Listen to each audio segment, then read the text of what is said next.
Capítulo 4. Saí pelos portões da frente e comecei a correr, cruzando o estacionamento de visitantes. Para que lado ir? Não importava. Eu só precisava me afastar do cemitério por um tempo. Esquerda. Não, direita. A estrada que passava pelo memorial tinha apenas 2 pistas, e me mantive na faixa de grama lateral, acelerando cada vez mais. Em geral, eu corria até esquecer os pensamentos que me perturbavam, mas aquele era muito difícil de tirar da cabeça. Porque eu não me pareço em nada com Howard. Devia ser uma daquelas coisas sem explicação, quer dizer, muita gente não se parece em nada com os pais. A Didi era a única loura da família, e eu conhecia um garoto que, quando estava no 6º ano, já era mais alto que o pai e a mãe. Mesmo assim, será que eu e Howard não deveríamos ser pelo menos um pouquinho parecidos? Continuei olhando para o chão. Você vai se adaptar bem rápido. Ele é um sujeito muito legal. Eram palavras da minha avó, que até onde eu sabia não conhecia Howard. Pelo menos não pessoalmente. Um enorme ônibus azul passou em alta velocidade, lançando uma rajada de ar quente no meu rosto, e quando olhei para cima, perdi o fôlego. Que droga é? Eu estava correndo pelo cenário do cardápio de um restaurante italiano? Era tão idílico. A estrada era ladeada por árvores e serpenteava levemente entre casas e prédios rústicos, pintados em cores suaves. Colinas em vários tons surgiam ao longe e havia vinhedos de verdade atrás de metade das casas. Então aquela era a Itália da qual as pessoas falavam. Dava para entender por que o lugar encantava tanta gente. Outro veículo apareceu correndo atrás de mim, buzinando alto e me arrancando do meu momento de admiração da beleza italiana. Eu me afastei da rua e me virei para olhar para trás. Era um carrinho vermelho que parecia estar se esforçando muito para parecer mais caro do que na verdade era e que diminuiu a velocidade quando se aproximou de mim. O motorista e o passageiro tinham cabelo escuro e uns 20 e poucos anos. Quando nos encaramos, o motorista sorriu e começou a buzinar outra vez. Ei, calma. Eu nem estou no seu caminho, murmurei. Então ele pesou no freio com força, como se tivesse conseguido me ouvir, depois parou bem no meio da estrada. O outro cara, talvez 1 ou 2 anos mais velho, abriu a janela do banco de trás com um grande sorriso no rosto. Ciao, bela. Cosa faz stasera? Balancei a cabeça e voltei a correr, mas o motorista avançou alguns metros, parando ao meu lado na estrada. Que ótimo! Depois de 4 anos de corrida, eu conhecia muito bem aquele tipo de cara. Não sei quem disse a eles que sair para correr sozinha era um código para quero ouvir cantadas. Eu tinha aprendido que falar não estou interessada não bastava. Eles simplesmente achavam que eu estava me fazendo de difícil. Atravessei a estrada e me virei na direção do cemitério, parando um segundo para apertar os cadarços. Depois, respirei fundo e ouvi o tiro imaginário de uma pistola dando a largada. Corre! Eles soltaram um grito de surpresa. Dove vai? Nem olhei para trás. Com a motivação certa, eu conseguia correr mais rápido que qualquer um, mesmo homens italianos em latas velhas vermelhas. Eu até escalaria uma cerca se fosse preciso. Quando cheguei ao cemitério, os caras tinham passado por mim mais 2 vezes e depois desistiram, e eu tinha quase certeza de que até minhas pálpebras estavam suando. Howard e Sonia, de costas para o portão, se viraram depressa quando me ouviram, provavelmente porque eu parecia um lobisomem asmático. Você voltou rápido. Está tudo bem? Perguntou Howard. Eu fui perseguida. Por quem? Um carro, cheio de caras. Ah, eles só devem ter se apaixonado, disse Sonia. Calma aí. Um carro cheio de caras perseguiu você? Como eles eram? Howard contraiu o maxilar e olhou para a estrada como se estivesse pensando em ir até lá com um taco de beisebol ou coisa do tipo. Aquilo meio que compensou, ela é muito quieta, da noite anterior. Balancei a cabeça, enfim recuperando o fôlego. Não foi nada demais. Da próxima vez, fico dentro do cemitério. Ou pode correr atrás do cemitério, sugeriu Sonia. Há um portão que dá para os fundos do terreno. Deve ser ótimo se exercitar naquelas colinas, e a paisagem é linda. Além disso, não haveria carros para persegui-la. Howard ainda parecia furioso, então mudei de assunto. Onde estão os Jorgensen? Sônia sorriu. Houve um pequeno conflito. Eles optaram por fazer o tour sozinhos. Ela apontou para o outro lado do cemitério, onde Glória caminhava com Anko por uma fileira de lápides. Seu pai estava me dizendo que quer levá-la para jantar em Florença hoje à noite. Howard assentiu, finalmente relaxando o rosto. Achei que podíamos ver o Duomo e depois comer uma pizza. Será que eu deveria saber o que era aquilo? Fiquei meio sem jeito. Se eu dissesse sim, estaria concordando com o que sem dúvida seria um jantar constrangedor só com Howard. Se dissesse não, provavelmente ficaria presa ali no mesmo cenário. Pelo menos daquele jeito eu teria a oportunidade de ver a cidade. E o Duomo. Seja lá o que isso fosse. Tudo bem. Ótimo. Ele parecia animado, como se eu tivesse falado que queria muito ir, assim vamos ter a chance de conversar. Sobre as coisas. Eu me contraí. Será que eu não merecia uma espécie de prazo de carência antes de ter que lidar com qualquer que fosse a grande explicação que Howard me reservara? Só estar ali já era demais para mim. Eu me virei para limpar o suor da testa, torcendo para que não percebessem como eu estava contrariada. Vou voltar para casa. Comecei a me afastar, mas Sônia correu atrás de mim. Você se importaria de passar lá em casa antes? Tem uma coisa que era da sua mãe e eu gostaria de lhe entregar. Dei um passo para o lado, colocando mais uns 15 centímetros entre nós. Desculpa, mas preciso muito tomar um banho. Pode ficar para outra hora? Ah. Ela franziu as sobrancelhas. Claro. Avise quando tiver um minuto. Na verdade, eu poderia. Obrigada. A gente se vê. Comecei num trote, sentindo o olhar da Sônia em mim quando me virei de costas. Eu não queria ser grosseira, mas também não queria de jeito nenhum o que ela tinha para me entregar. As pessoas estavam sempre me dando coisas que haviam pertencido à minha mãe, sobretudo fotos, e eu nunca sabia o que fazer com elas. Eram como lembranças da minha vida anterior. Olhei para o cemitério e suspirei.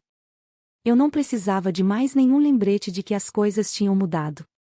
Capítulo 4. Assim que entrei, fui direto para a cozinha. Achei que se eu perguntasse, Howard faria o discurso mi casa, su casa, provavelmente em italiano, então em vez de perguntar, ataquei a geladeira. As duas primeiras prateleiras estavam cheias de coisas como azeitonas e mostardas gourmet, que dão um sabor a mais, mas não são a comida em si, então olhei as gavetas, finalmente encontrando um pote que parecia iogurte de cocô e um pão maçudo. Fiquei arrasada por não encontrar nenhuma sobra da lasanha. Depois de devorar metade do pão e quase lamber o fundo do pote de iogurte, de longe o melhor que já tinha tomado, vasculhei os armários até encontrar uma caixa de granola cujo rótulo dizia chocolate. Bingo! Eu identificava a palavra chocolate em qualquer língua. Comi uma tigela enorme de granola, depois limpei a cozinha como se fosse a cena de um crime. E agora? Bem, em Seattle, eu provavelmente estaria me arrumando para ir à piscina com a Didi ou talvez pegando a bicicleta na garagem e exigindo que fossemos tomar um daqueles milkshakes triplos de chocolate que praticamente me mantinham em pé. Mas ali, eu não tinha nem internet. Banho, falei, em voz alta. Era algo para fazer. E, além disso, eu estava mesmo precisando. Subi, peguei a pilha de toalhas no meu quarto e fui para o banheiro. Era muito limpo, como se Howard o esfregasse toda semana com água sanitária. Talvez fosse por isso que ele e minha mãe não tinham dado certo. Ela era incrivelmente bagunceira. Uma vez encontrei na mesa dela um pote de macarrão tão velho que tinha ficado azul. Azul. Fechei a cortina do box, mas não tinha a menor ideia do que fazer em seguida. O chuveiro era pequeno e parecia frágil, e sob ele havia duas torneiras com as letras C e F. Calor e frio? Congelante e fervente? Eu liguei o F e deixei a água jorrar por alguns instantes, mas quando coloquei a mão sob o jato, estava gelada. Ok. Talvez o C? Exatamente o mesmo resultado, ou meio grau mais quente. Soltei um gemido. Será que aquele probleminha com a tecnologia aqui na Itália incluía chuveiros gélidos? E que escolha eu tinha? Depois de viajar um dia inteiro e de fazer um dos treinos de velocidade mais difíceis da minha vida, eu precisava muito tomar um banho. Quando em Roma, trinquei os dentes e entrei. Frio. Frio. Ah! Peguei um frasco de alguma coisa na borda da banheira e esfreguei no cabelo e no corpo, enxaguando e saindo de lá o mais depressa possível. Depois peguei a pilha inteira de toalhas e comecei a me enrolar como uma múmia. Bateram à porta e eu congelei. De novo. Quem é? Sou eu, Sônia. Você está bem aí dentro? Fiz uma careta. Estou. Só tive uns problemas com a água. Não tem água quente aqui? Tem, só que demora um pouco. Na minha casa, às vezes preciso deixar o chuveiro ligado por uns bons 10 minutos antes de ficar numa temperatura boa. Se significa caldo, ou seja, quente. Balancei a cabeça. Bom saber.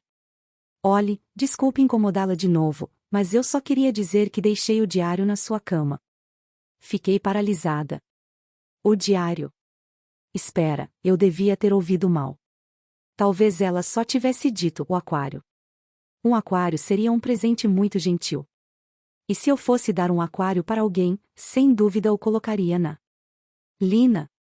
Está me ouvindo? Eu trouxe o diário que. Só um minuto, gritei. Tudo bem, ela claramente dissera diário, mas não significava que era algum diário em especial. As pessoas dão diários para as outras o tempo todo. Eu me enxuguei e me vesti depressa. Quando abri a porta, Sônia estava no corredor segurando um vaso com flores. Você me deu um diário novo? Perguntei, esperançosa. Bem, na verdade é velho. É um caderno que pertencia à sua mãe. Eu me apoiei no batente da porta. Está falando de um caderno grande de couro cheio de fotos e coisas escritas? Sim. Exatamente ele. Ela franziu a testa. Você já viu antes? Ignorei a pergunta. Achei que você só ia me dar uma das fotos dela ou coisa do tipo. Na verdade, eu tenho uma foto, mas está pendurada na parede do quarto de hóspedes e não quero me desfazer dela. É um close do Muro dos Desaparecidos. É linda. Você deveria passar lá para ver. Ao que parecia, o Muro dos Desaparecidos era muito importante por ali. Por que você ficou com um dos diários dela? Minha pergunta soou como um interrogatório policial, mas ela apenas assentiu. Ela o enviou para o cemitério em setembro. Não havia nenhum bilhete, e o pacote não estava endereçado a ninguém, mas quando o abri, reconheci na hora. Quando morava no cemitério, ela levava aquele diário para todo canto. Morava no cemitério? Enfim, pensei em entregar para o seu pai, mas sua mãe sempre foi uma espécie de tabu. Sempre que eu tocava no nome dela, ele ficava. O quê? Ela suspirou. Foi difícil para ele quando ela foi embora. Muito difícil. E mesmo depois de todos esses anos, eu tive medo de trazer o assunto à tona. Enfim, enrolei por uns dias e depois seu pai me contou o plano de você vir para cá. Foi quando entendi por que sua mãe tinha enviado o diário. Ela me lançou um olhar esquisito e de repente percebi que tinha me aproximado lentamente. Estávamos a apenas 15 centímetros uma da outra. Ops! Recuei às pressas, e perguntas começaram a sair da minha boca. Minha mãe morou no cemitério? Por quanto tempo? Não muito. Acho que por um mês mais ou menos. Foi logo depois que seu pai arrumou emprego. Ele mal tinha se mudado para esta casa. Então eles estavam, tipo, juntos para valer? Não foi um lance de uma noite entre amigos ou coisa do tipo? Essa era a teoria da Didi. Sônia estremeceu. Não. Acho que não foi isso. Eles pareciam muito apaixonados. Seu pai a adorava. Então por que ela foi embora? Porque estava grávida. Howard não estava pronto para ser pai? Não. Howard teria sido um ótimo pai. Eu achava, ela ergueu as mãos. Espere um minuto. Não conversaram com você sobre o que aconteceu? Sua mãe não contou? Eu baixei a cabeça. Não sei de nada. Só soube que Howard era meu pai depois que minha mãe morreu. Que ótimo! Agora eu ia chorar. Perder minha mãe tinha me transformado numa torneira humana. Do tipo comum com quente a frio. Ah, Lina! Eu não sabia. Sinto muito. Achei que tivessem conversado com você sobre o que aconteceu. Para ser sincera, nem eu sei o que deu errado. Parece que o relacionamento deles terminou muito de repente e seu pai nunca mais quis falar sobre o assunto. Ele já tinha falado de mim? Antes? Ela balançou a cabeça e seus longos brincos pendentes oscilaram de um lado para outro. Não. Eu fiquei muito surpresa quando soube da sua vinda, mas você precisa mesmo falar com Howard. Contou o plano de você vir para cá. Foi quando entendi por que sua mãe tinha enviado o diário. Ela me lançou um olhar esquisito e de repente percebi que tinha me aproximado lentamente. Estávamos a apenas 15 centímetros uma da outra. Ops! Recuei às pressas, e perguntas começaram a sair da minha boca. Minha mãe morou no cemitério? Por quanto tempo? Não muito. Acho que por um mês mais ou menos. Foi logo depois que seu pai arrumou um emprego. Ele mal tinha se mudado para esta casa. Então eles estavam, juntos pra valer? Não foi um lance de uma noite entre amigos ou coisa do tipo? Essa era a teoria da Didi. Sônia estremeceu. Não. Acho que não foi isso. Eles pareciam muito apaixonados. Seu pai a adorava. Então por que ela foi embora? Porque estava grávida. Howard não estava pronto para ser pai? Não. Howard teria sido um ótimo pai. Eu achava, ela ergueu as mãos. Espere um minuto. Não conversaram com você sobre o que aconteceu? Sua mãe não contou? Eu baixei a cabeça. Não sei de nada. Só soube que Howard era meu pai depois que minha mãe morreu. Que ótimo. Agora eu ia chorar. Perder minha mãe tinha me transformado numa torneira humana. Do tipo comum com quente a frio. Ah, Lina! Eu não sabia. Sinto muito. Achei que tivessem conversado com você sobre o que aconteceu. Para ser sincera, nem eu sei o que deu errado. Parece que o relacionamento deles terminou muito de repente e seu pai nunca mais quis falar sobre o assunto. Ele já tinha falado de mim? Antes? Ela balançou a cabeça e seus longos brincos pendentes oscilaram de um lado para outro. Não. Eu fiquei muito surpresa quando soube da sua vinda, mas você precisa mesmo falar com Howard.